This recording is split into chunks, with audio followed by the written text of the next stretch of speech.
Kebakaran lahan dan hutan di Sumatera hampir setiap tahun terjadi. Ironisnya, kebakaran ini ada yang sengaja dilakukan oleh oknum tak bertanggung jawab. Hampir 50% wilayah Indonesia terdiri dari hamparan hutan dan lahan. Luasnya sekitar 99,6 juta hektar.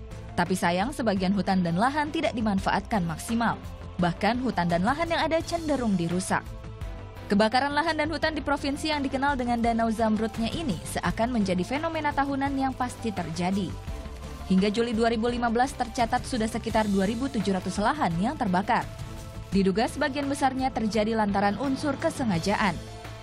Dari temuan kita di lapangan memang boleh dikatakan 90% itu unsur kesengajaan yang terjadi. Pertama, komoditas-komoditas yang akan dikembangkan di lahan gambut itu membutuhkan lahan kering. Artinya lahan-lahan gambut itu sengaja dikeringkan dengan kanalisasi.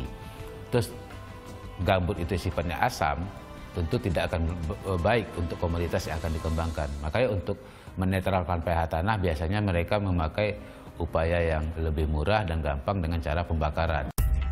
Pembakaran lahan biasa dilakukan oleh oknum yang ingin kembali menanami lahannya dengan sawit baru. Pembukaan lahan dengan cara dibakar memang lebih ekonomis. Biayanya sekitar 600 hingga 800 ribu rupiah per hektar. Sedangkan jika tidak dibakar biayanya bisa mencapai 3-4 juta rupiah per hektar. Selisihnya sangat jauh. Tahun 2014, Wahana Lingkungan Hidup Indonesia atau WALHI Riau sempat merilis 10 nama perusahaan yang diindikasi sengaja membakar hutan. Tapi perusahaan-perusahaan tersebut lolos dari hukum. Kondisi ini sangat mengkhawatirkan lantaran sudah berlangsung sejak tahun 1997. Satelit NOAA buatan Amerika Serikat yang berguna untuk memantau kondisi cuaca memperlihatkan fakta. Potensi munculnya titik api di Riau masih terus terjadi.